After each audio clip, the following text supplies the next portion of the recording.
What is the secret to unlocking your full potential?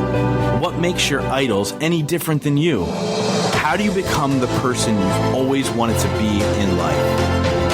This is where you get all of your questions answered. My name is Justin Shank, and I sit down with some of the most epic individuals who are changing the world with their actions in business and in life. We discuss how they did it, why they pushed themselves, and more importantly, how they were able to focus on continuous growth to achieve their dreams. Welcome to the Growth Now movement. This week, I sit down with Rob Lott. Rob is an actor, a director, a reader, a writer, a thinker, and a speaker-upper. Rob has been a professional performer and director for almost 20 years. He and his teams have created intimate atmosphere shows, as well as spectacle stage productions for large audiences. His passion lies at the intersection of leadership and creativity. You can hear his thoughts on this stuff on his regularly hosted podcast, the Leadership Creative Podcast. I think you guys are going to love this conversation. Rob is a Disney cast member at Disney World, and he performs at a number of shows, including Hoop-Dee-Doo Review, and we talk about a couple other ones in this interview. But what we dive into is the leadership of it all. What does it look like to be a leader for a team? What does it look like to be a leader in a large organization like Disney? And what does it look like to be a leader in tough times like coronavirus, COVID-19, and this pandemic that we're going through right now? I think you guys are going to really enjoy it, as Rob is such a good guy, and you guys are going to hear his passion about leadership as we talk about all these things. And it's really, really great insight.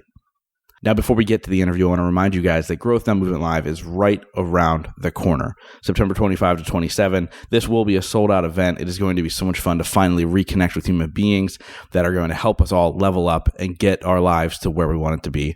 So head over to gnmlive.com to grab your tickets now. You also see the full speaker lineup and everything right there. So gnmlive.com, get your tickets today. Now, without further ado, let's get to this episode with Rob Lott. Rob, welcome to the show, man. Thanks. Happy to be here. Thanks for having me. For sure, man. It's a long time coming. You know, we met. Was it like the first thing that I think it was like the first one that I was at? I think that maybe it was the first one that you were at. I don't know if it was the first thing that happened altogether, but it was the first one that you were at. And I think your first one was also my first one. And I remember it was a rainy day at the Magic Kingdom. And I said, "Who are you? What do you do?" I'm still trying to figure that out. That was our introduction. You did say that. Yeah. You know what? I don't know. I'm still trying to figure it out.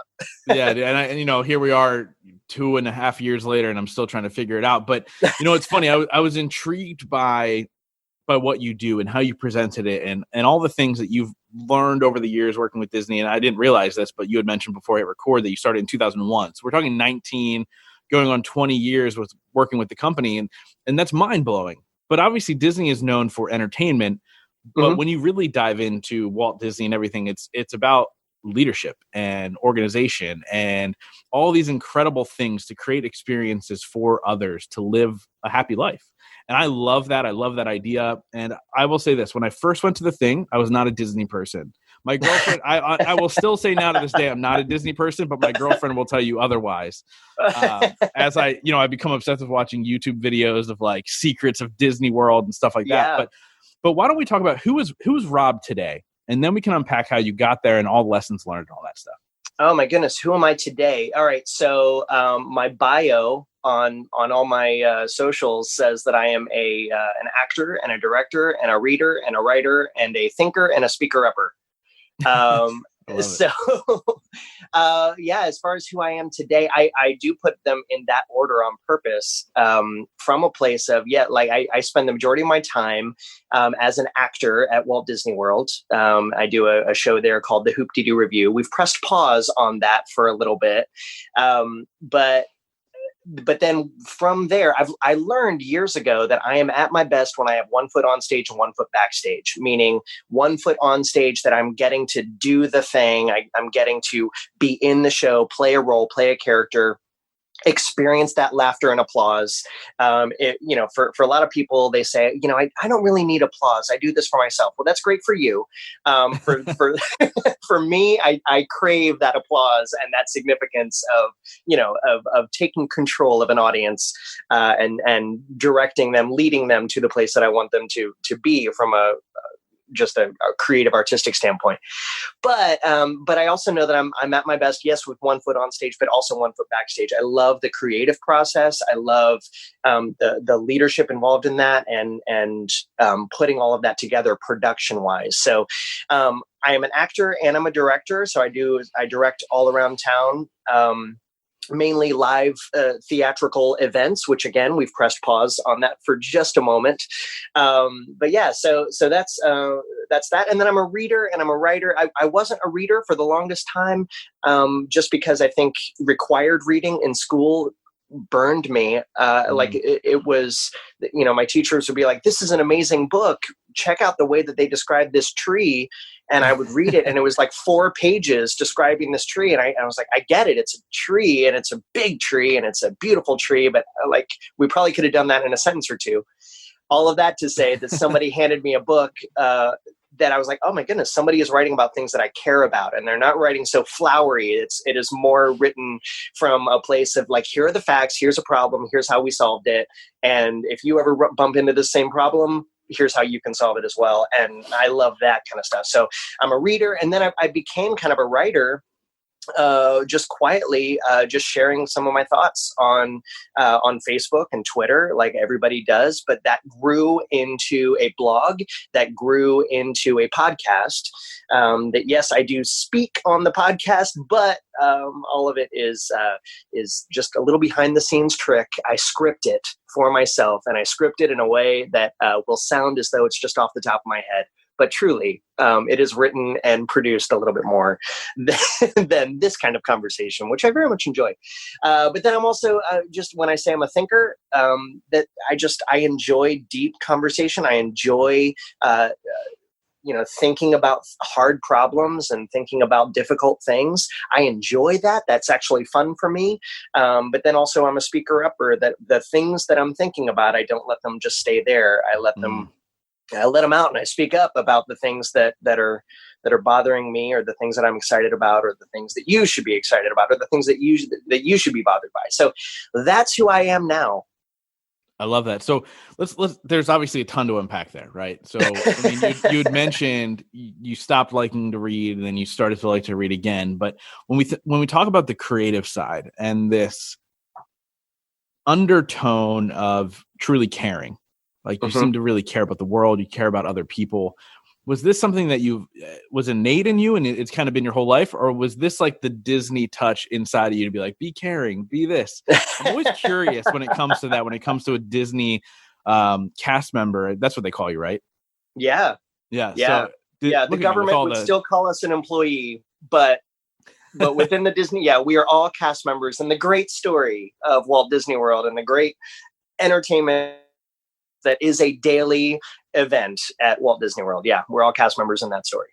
I love it. So was this something that was kind of innate and your whole life? Is this who you were, or is this something learned? Because I always thought to myself, it'd be really cool to work at Disney. I don't think I'm nice enough. Okay, so yeah. So let's chat a little bit about that. Yes, Disney cast members do have they are known to be over the top friendly, over the top happy, all the time. And that is the role that we play.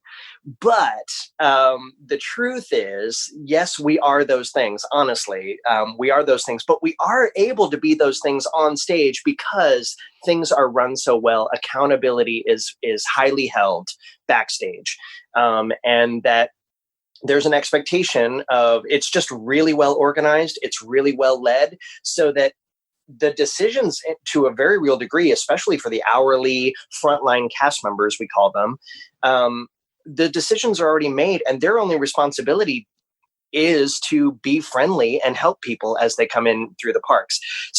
But at the same time, it's not really a matter of being friendly and being over the top kind. I'm actually on the strengths assessment. Empathy is very low on my on my list of things that I am strong in. And so that, but at the same time, it really it's not that I don't care about people, and it's not that I don't care about things. I actually get myself into some trouble because I care more about the show and the audience experience than I do about maybe the individuals I don't know if I'm saying this well, but like I totally said, get where you're going. It gets me into trouble because, like something will happen backstage and I'm like, man, that's terrible. That sucks. We got to go do this show. And a lot of times, people will go, oh, how do you flip that switch? Well, because the show matters. The audience matters. The audience doesn't care what has happened backstage. They don't know about it. And maybe if they did know about it, they would care, but that's not what they signed up for. They signed up to turn off all of that extra baggage that they're carrying around with them. And they're here and they're on vacation. They want to have a great time. Our responsibility is to do the show and to do it to the best of our ability, regardless of what is happening backstage. There's a line in there's no business like show business of, that you just found out that your favorite uncle died at dawn, but you're still going to go on and do the show that night. And it's because that's who we are. We're show people. And that is what drives us. So, my empathy, if anything, leans toward the audience. But there's still empathy there, right? I care very much.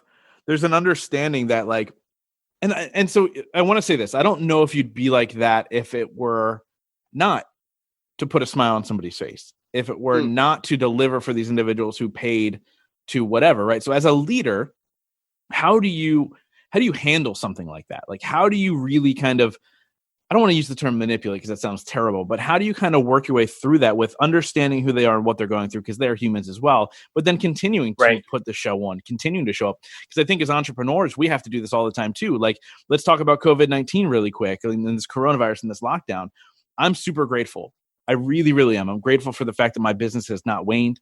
It's actually grown. I'm grateful to have my girlfriend and her kids where I can have some human interaction and connect with them on a deeper level. But at the same time, there are days where I want to tap out. I feel like I'm going crazy, but there's still the leadership in me with what I'm doing where I have to guide and say the right things and say, look, we need to continue to push forward and grow.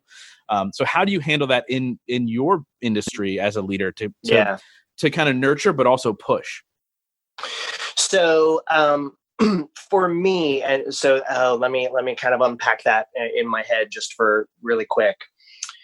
I learned a long time ago, being a leader on stage, there's the lead on stage, which typically is defined as the main character that leads the audience and the cast through the show, through the story, right? So Hamilton is the lead in Hamilton, right? Not just the title character, but the lead. We care most about, this individual, and we are following that person through this story. And that individual, that actor, is leading everyone on stage.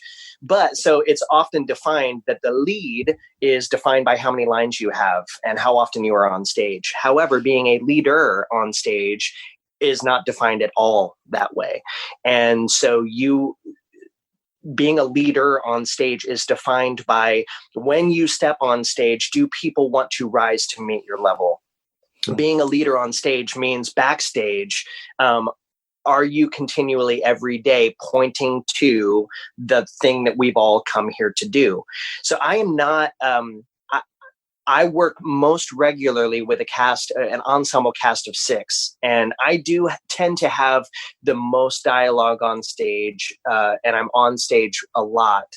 But at the same time, I am not the lead of the show, but I do very much consider myself a leader at the stage, in that it goes back to an idea, again, that I heard a long time ago. It's the old Aristotle quote: "We are what we repeatedly do, therefore excellence is an act or is a habit and not an act. We are what we repeatedly do, therefore excellence is a habit and not an act."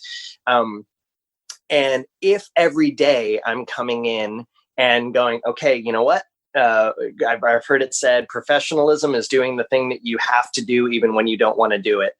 And so that idea, of course, like I want to tap out some days. I want to be like, this is not my job. This is not my responsibility to rouse and inspire this group of people. But at the same time, I want to be that person. And so I go, okay, I believe that is the role that I want to play. That's who I want to be with this group of people. So I'm going to be that person even when I don't want to be necessarily all the time. So the other thing, just from a nuts and bolts standpoint, I work in a very,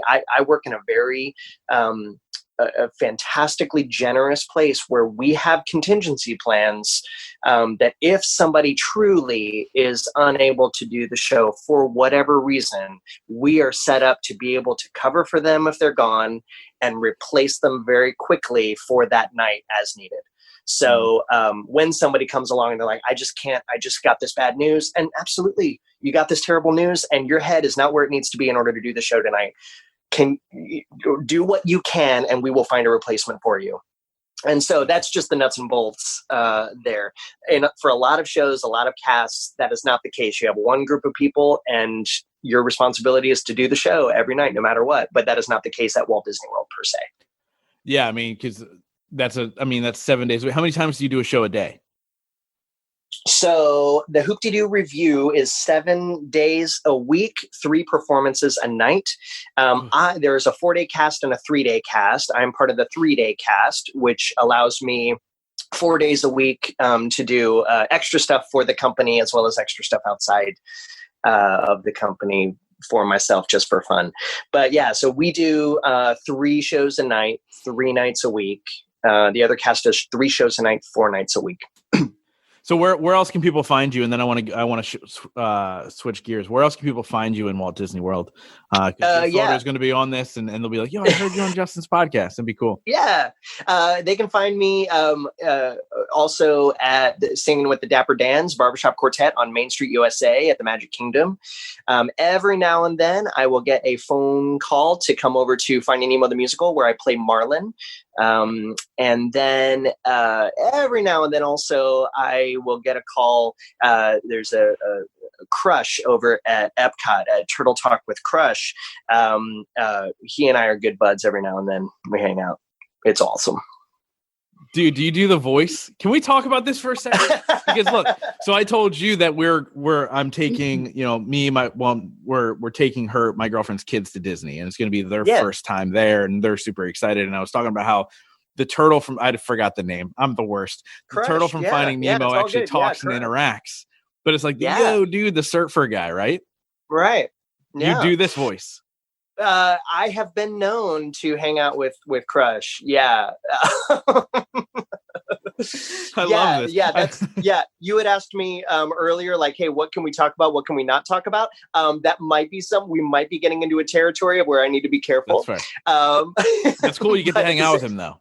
Yeah, it's really cool. That was it's a really great time. I love it. Obviously there's a ton of magic that goes into that, but right now, the magic has stopped, right? We're in the middle of this quarantine, pandemic, COVID-19, coronavirus, whatever people are calling it, right? Lockdown. And all of these things have stopped. My live event has shifted gears. We're now changing it to September instead of May. And Disney World is completely shut down. I mean, you had mentioned they're losing, multiple billions a week. Yeah. Which is crazy. Now, as a leader, and knowing and hoping that when this all opens up, the Hoop-de-Doo Review is still around, it will be. It's such a staple within Magic Kingdom. But what are you doing now as a leader? What are the leaders, if you're not doing it, what are the leaders in Disney doing right now to really make sure that emotionally you guys are being taken care of? Because I think a lot of people are kind of going through some emotional things right now. Well, yeah, I don't sit in on those meetings. But at the same time, what I do know is going to be true. We have a safety team at Walt Disney World and Disneyland as well. We have a safety team that their only responsibility is making sure that guests and cast members leave as healthy or healthier than when they arrived that day. And so it comes back to a very Walt early on in regard to Disneyland said, I just want everybody to leave with a smile on their face. And he knows that if somebody walks out with a broken arm, they and their family don't have a smile on their face. So everything has to be safety. Safety has to be our number one concern. So I actually believe that our standards of safety are higher than the government, dare I say, because we have no interest. There is no interest in the company reopening and restarting and us being the cause of anyone not being as healthy or feeling as safe going into the park. We have no interest in that. And so when the Walt Disney World safety team says, yep, we're giving this the go ahead, we're giving it the green light, open the parks with these things in mind, and open the park. I imagine we will see park capacity go down intentionally. I don't know. Yeah, I have some thoughts and some theories if people want to reach out to me personally. Yeah. And we can just have that conversation quietly, just ourselves. But I do know that when the company reopens the parks, that will be a green light. That is we're not going to wait on the government to say, yes, you're ready to open. It's going to take our internal team saying, yes, we are ready to open. No, I love that. And they'll be ready. But what are you doing? I mean, are you still in contact with your cast members? You guys do? Yeah. I saw you guys did like a cool sing-along thing. So what are you guys doing to keep the morale up? Yeah, so a couple of things. Our managers are fantastic. I specifically have a stage manager at our show. His name is David, and he is absolutely just one of the best people that you will ever meet. Incredibly organized, but also just so very kind and so very helpful. And he is doing regular check-ins with us on a regular basis. And I'll tell you, from a leadership standpoint, now is the time. If you are listening and you are a leader, now is the time to flip the switch, reach out personally. There is a school of thought in regard to leadership that says, don't get too personally involved. You won't be able to get what you need as a leader from your followers if you are too personally involved with them. And now is the time that is being absolutely turned upside down on its head. And the realization is coming of, oh no, actually, it's the leaders who reach out and are over the top personally involved, that's going to be the leadership and the leaders that we remember from this time. So he's fantastic with that, of literally just sending out a text every couple of days. I get one, and everybody in my cast gets one. Every couple of days, it just goes, hey, here's what I know right now. Here's the update, as well as what can I do for you? How can I help? Even if you just want to chat, like, we don't have to talk about work stuff. Let's just have that human interaction. So he's great. We're doing, like everybody, we're doing fun Zoom calls. The Hoop-Dee-Doo cast is getting together on Zoom, and we bake something every week, or we cook something together every week. So we set up everything right there in our kitchen, and somebody leads us through a recipe. We may or may not be friends with some of the bartenders from Trader Sam's who are telling us what ingredients to get in order to make some of those famous drinks from Trader Sam's. And so that is a fun thing that we're doing. But yeah, we're just getting, in terms of the morale, we're a happy group. We're a fun group. And so we're okay with morale. And I think also the key is that we are very open. I had a rough day last week. I just had a tough day. And we've all experienced that, where we're feeling good. And we wake up one morning, and for whatever reason, nope, everything is just wired. It just felt scary. It felt hopeless. It felt a lot of things. Yeah. And maybe today is that day for you. And if you're listening, and to be able to have a group of people that I could go, and I said, you know what, in my head, I said, I just need to make it to tomorrow night, because I know I'm going to be getting together with my friends, and they will help me feel better. And I was able to literally get on that call with them and say, guys, yesterday was tough. It was really hard. And they were like, you know what, I had one of those as well. And even talking about the things that we're struggling with boosts morale in a great way. Yeah. And that's a great lesson too, just for life. Like, understand that we don't need to be in a pandemic to say, hey, I've had a rough day. Mm-hmm. Right? Because it's the people that are silently suffering that are truly going through it. And there's a lot of people that do. And I can't even imagine, individuals who have that regular depression and sadness, what they're going through right now. So couple lessons there. One, talk about what you're going through openly with people that you love. Two, reach out to people. You don't need to be a leader you don't need to be a titled leader, a manager, or whatever to do that to your friends and your loved ones. And, I reach out regularly to, and this is something that I've practiced for a really long time. I do at least one reach out a day to say, hey, just checking in and see how you're doing. And it's even more heightened now, it's nice to hear from others, and I want to be that to others. And so I encourage you to listen to what Rob just said and start to put that into your daily habits of reaching out and just checking up with people. I love that, man. So what I love about you is, like, obviously you're this Disney employee and you do wear so many hats of the organization, but you also wear your own hats, right? So like you've gone outside of the sphere of Disney and you started a podcast, and like you said, you write and you do all these other things. What's the driver there? Like, what's the ultimate goal, and what are you doing now with the podcast? Let's talk about that a little bit. Okay. So a number of years ago, I was at a conference, and the speaker, one of the speakers early on, he asked two questions. Who are you and what breaks your heart? So it sounded a little bit, especially that what breaks your heart question sounded sad, but from a leadership standpoint, it kind of gives you your marching orders. So in terms of that first question, who are you? I was asked that question.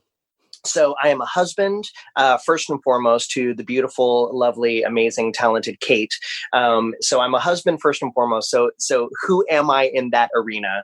But then I'm a son. I've always been a son. I've always been a brother. But I am a director, and I'm an actor, and I'm, all those things that I listed early on. So in each one of those arenas, all of us hold influence. And if leadership is influence, which I believe very much that it is, then all of us hold influence somewhere, and thus we hold leadership somewhere. So asking that question, who are you? And then asking the question, what breaks your heart? So, just personally, it breaks my heart, talking about my wife and being her husband. It breaks my heart when my wife feels, unprioritized in my life. That breaks my heart. So the final statement, so it's two questions and a statement. Who are you? What breaks your heart? Fix it. Fix it is the statement. And so it becomes a daily responsibility for me to go, okay, I am Kate's husband. It breaks my heart when she feels unvalued in my life, when she feels unprioritized. So I need to fix that. I need to work on that, and I need to fix it. So that are my marching orders as a leader in our household. But then professionally speaking, what breaks my heart as an actor and a director is bad storytelling, bad theater. And that might sound small, that might sound trite, but at the end of the day, we all know the value of storytelling. We might not be able to articulate it that way, but we know that great stories have the capacity to not only change someone's life, but literally to save someone's life. And we have all, and I'll prove it, we have all seen a really great movie that changed us afterwards, that we saw the movie and we realized, oh my goodness, I need to change some things about myself. There was a really great question that was asked, and I need to answer that question for myself and follow through on the moral of that story, on the moral of that film. So if in theater, especially, for me, live theater, if the theater is bad, if storytelling on stage is bad, we have missed an opportunity to change someone's life. We've missed an opportunity to save someone's life, potentially. So who are you? What breaks your heart? Fix it. That is where the podcast came from, is that it was breaking my heart to go and see, not only on stage, but backstage, see poor leadership backstage that then affects what happens on stage. So I have a podcast called The Leading Creative Podcast, and it is around the idea, it is for leaders who are leading creative or leading creatives. And it became, honestly, the very first episode is all about starting. And it's about the idea that it became an integrity issue for me of going, okay, I'm learning these things about leadership and creativity. What am I going to do with them? And that's where I began to speak up, that it was, okay, I have this information and I need to share it with some people. And if I don't, then that's an integrity thing. I'm not following through on my calling of what is breaking my heart. So that's what's driving me, and that's what drove me to start the podcast and continue with the podcast, is giving people the tools, helping especially new young leaders, give them the tools that they need to be able to tell stories well, both on stage and off. I love it. And it's so true. And I love the fact that you're somebody who goes, look, here's the thing. Here's my issue in life. Let me correct it. And you understand that if that's an issue for you, it's an issue for so many. People think, oh, my story's not important. What I worry about is only for me. It's not true, right? And this is a theme that comes up in my podcast constantly. Is we talk about telling our story. We talk about sharing what we've been through and the lessons that we've learned and why do we do that. And I always go back to a guest that was on my show, named Preston Smiles, who said at any given time, there are 75,000 people in this world that need to hear your message specifically from you. And it was like an interesting thing. It was based off of like literally the amount of people on this planet and what we go through and struggle with as human beings. And why is that number an actual fact? Right. And it opens up your eyes to the realization that like, I need to share. Yeah. And now obviously there's a whole other thing with that where I talk about how, look, if it's still an open wound, the story is still for you. If it's a scar that is healed, it is then there for other people to heal. And so go through your shit first before you get to the point of like, okay, let me try and help other people. There are way too many people that are the problem still that are trying to help others. But that's a whole nother rant. But I love that, man. And I applaud you for doing that. I think that that's really, really key. Thanks. It's interesting seeing your trajectory, 20 years with Disney, and now you're doing these things that you love. And obviously you didn't do that from day one. Was it always your goal to be where you're at now? Or is there the next step? Like what was your trajectory of goal setting to where you are to where your next goal is? Yeah. So in terms of next steps, I would love to get more into creative entertainment, get more into the creative side of what is happening. I learned a little while ago that I have a shelf life in any one job of about 5 years. And I say that to say if that is all that I'm doing, then right around 4 years, I start going, okay, I need something else. And actually, when I started at Disney, somebody pulled me aside and gave me some amazing, excellent advice. They said, Rob, you seem ambitious. You seem, like you want some things in life and you want to move beyond here and doing all of this. So might I suggest that you set a limit of working at Walt Disney World? Set yourself a limit. If it's a year, if it's 10 years, doesn't matter. Just set yourself a limit so for you to be able to move on from there. And I set myself a limit of 5 years with one caveat. And the caveat was 5 years, as long as I'm doing something new and interesting. If I'm doing something new and interesting, then the timer on that 5 years starts over. So I like that. The trajectory for me, I actually started as a puppeteer at Legend of the Lion King, which is where Mickey's PhilharMagic is now. In Fantasyland, started as a puppeteer there, and I loved it. I was right place, right time with the right talent. They were looking for somebody who, and I had this ability of puppetry. I had a natural ability and a talent for that. And so I was one of the go-to puppeteers at Walt Disney World for a while. And I was doing that show and a show called Bear in the Big Blue House live on stage. I was Pip and Pop, and then Playhouse Disney live on stage, and Pocahontas and her Forest Friends. A lot of if you have Disney fans listening, they will remember these shows. Voyage of the Little Mermaid, which is still running at Hollywood Studios. All of that to say that I was doing that for a long time, and I got to about 4 years, and I realized, oh my goodness, I'm coming up on 4 years. What's next? And thankfully, I had been getting together with some guys on Tuesday evenings, and we'd been singing barbershop harmony and doo-wop rockapella type stuff. And so we went in for an audition. Hong Kong was about to open, Hong Kong Disneyland, and they were looking for a Dapper Dan's group, and we just went into audition to get to get noticed. We knew we weren't very good, and so but we went in to get noticed. Yeah, exactly. And as we finished up, the casting director waved his hands, and we were about a song and a half in, and he stopped us singing. He goes, okay. I'm going to send you guys to Tokyo. The guys that are in Tokyo, I'm going to send them to Hong Kong. It's a 13-month contract. You all need to say yes, or none of you can go. And that was my answer of what was next. That was, wow. Yeah. So I ended up going to Tokyo for 13 months. I didn't know that. Yeah, that was in 2004, 2005 that I did that. 506, I don't know. Anyway, yeah, I did that and came back. And when I came back, they said, hey, Rob, there's an opening. Do you want to teach on the production side? Do you want to teach some of the puppetry stuff?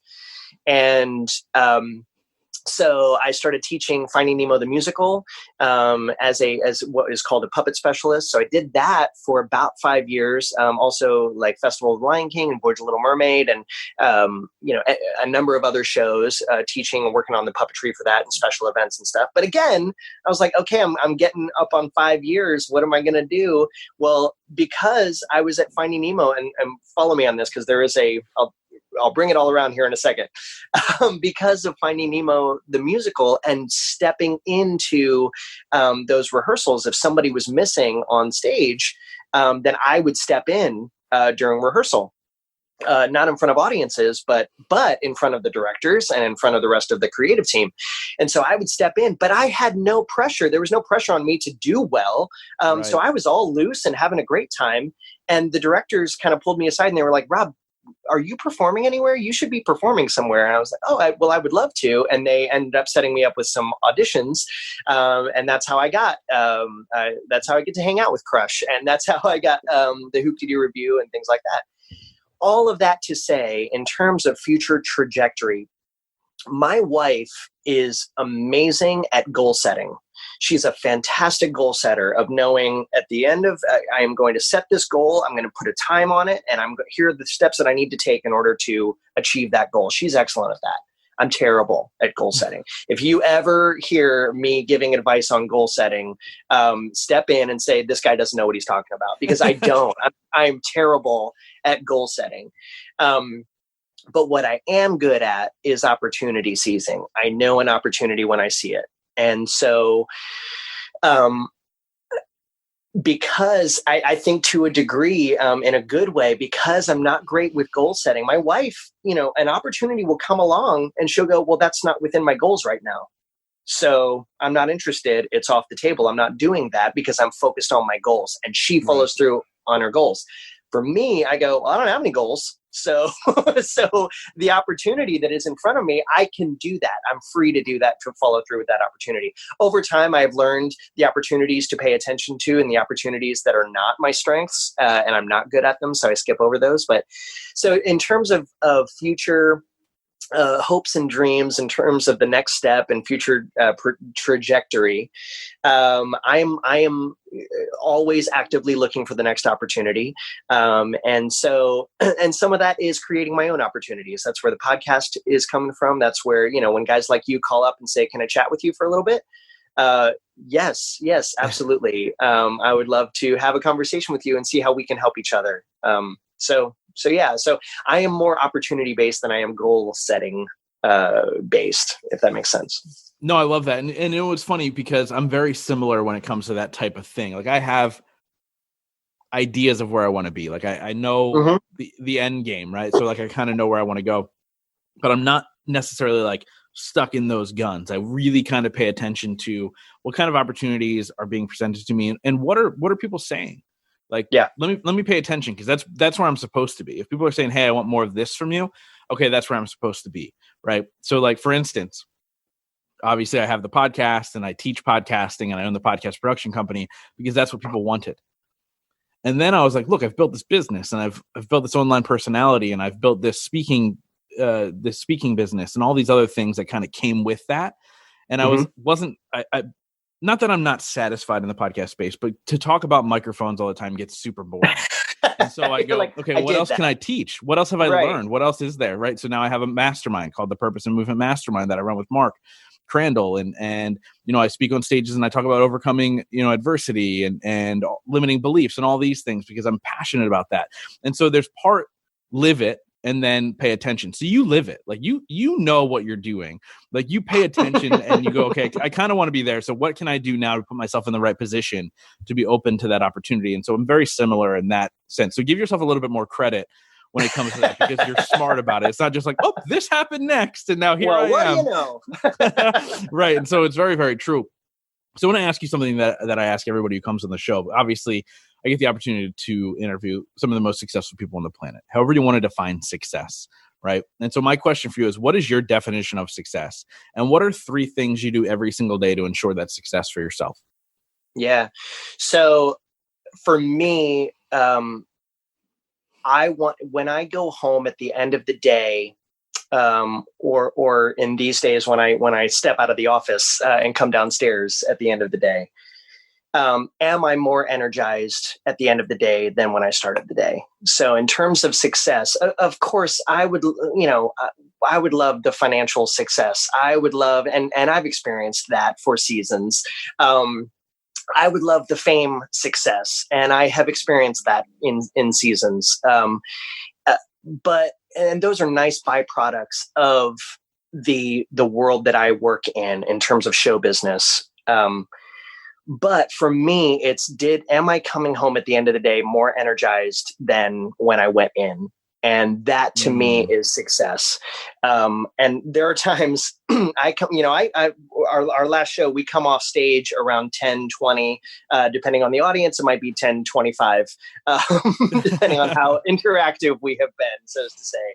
But we come off stage around 10:20 every night from the last show. And I get home then around 11:15, 11:30. Now, my wife, who is also a performer and brilliant in her own right, she finished up her last show around 5:00 p.m. And so she's already been home for a little while. She's pretty chilled. She's pretty relaxed. And by the time I get home around 11:00, 11:30, if the show was great that night, I am keyed up, I'm geared up, the switch is still flipped on, and she'll have to go, okay, turn it down, hold on, wait a second. Remember, it's 11:00 and one of us needs to go to bed pretty soon so that we can do this again tomorrow. And so, but for me, that's also and I will do that for her, where I will go, okay, let me take a breath and chill out for just a second and stop telling you cheesy jokes. But at the same time, I also hold that as today, and my work, and tonight it was a success. I feel successful in the job that I'm doing. There is a line from Chariots of Fire, the film Chariots of Fire, and he's talking about when he runs, he senses God's pleasure. When I run, I sense God's pleasure. And there are moments when I'm standing on stage and the timing, the cast is on, the audience is with us, and the timing has hit just right, and we nail that laugh line, and the audience is laughing, and we're having a great time. And I get that sense of God's pleasure while I'm on stage. And so that for me is success. That for me is the definition of success in my life. I love it, man. I love it. So I wrap up every single interview with this one question, but before we get there, how do people get a hold of you? Where do they find you online? What's all the good stuff? Yeah, so I have my podcast, the Leading Creative Podcast. I also just launched a podcast with my sister called Let's Talk Soon. My sister is a writer in Denver, and she is a fantastic writer, very successful in that world. And so part of what we talk about is the fact that both of us are kind of experiencing this life that we've always wanted to live. And where did that come from, and how did that come to be, and how can you do that as well? So that is a podcast that I launched with her literally just this week, called Let's Talk Soon. And then also I'm on Twitter and Instagram at Rob A. Lott. That is 1 B and 2 T's. Awesome. So obviously this podcast is called the Growth Now Movement. So I wrap up every single interview with this one question. That is, in your life, what has been your biggest moment of growth? So here's the reality of it. I experienced an enormous loss in 2005, 2006. And it was not, I had brought this loss upon myself. It was my fault. And at the same time, I did not want it. And, but it was happening, and it was awful. And I had led a life prior to that would give off the impression that I had my shit together, so as to say. And everything came out in the open that I did not have it together. And I had some friends who stuck by me. I lost a lot of friends, but I had some friends, and I had a lot of family that stuck by me and helped me through that. And I'm not here to say that you need a rock bottom moment, but a rock bottom moment is super helpful to point to what is what you value most in your life, and who is the person that you want to be. So my growth started there, where I realized, okay, I could run in the negative direction of saying, okay, I guess this is the person that I am. I guess this is the person that everybody knows the truth about me now. So I'm just going to be that guy that they know me to be. Now the truth. I could have run in that direction, but instead I went, okay, no, that's not who I want to be. I want to be the person that everybody thought that I was, but I want it to not just be surface level. I don't want it to be a show. I want it to be real. So, that was my greatest moment of the beginning of growth. And it has been a continuous thing where to this day, there are things in my life that I have put into place, some guardrails in my life that I've put into place that keep me on the path toward growth. And it was because I almost drove my car off a cliff. So thankfully, I have the guardrails now that keep me on a little bit more of a narrow path that is far healthier and far better. So growth is not a moment. I believe that growth is, like you say, a movement, and it is continuous. And so I don't think that it's any one thing that happens at any one time, as much as it is a choice of, will you be a person who is growing? If you're not a person who is growing, then you're dying. So awesome. I love that saying, by the way. Rob, thank you so much, man, for coming on and sharing your story. This conversation has been eye-opening. It's been incredible, man. Thank you so much for what you do, because It is super important, and people need to understand that, look, if you're going through stuff, if you have learned things, that it's now your job and your opportunity to then share it with the world. And that's what you do every single day, man. So thank you. Thank you. Thank you guys so much for being a part of the Growth Now movement. This is how you can really help me out. If you guys enjoyed this episode, please share it out on Facebook, Instagram, Twitter, all that fun stuff. And let's grow this movement to epic heights. And it's all going to be because of you guys. Thank you so much, and we'll see you next week.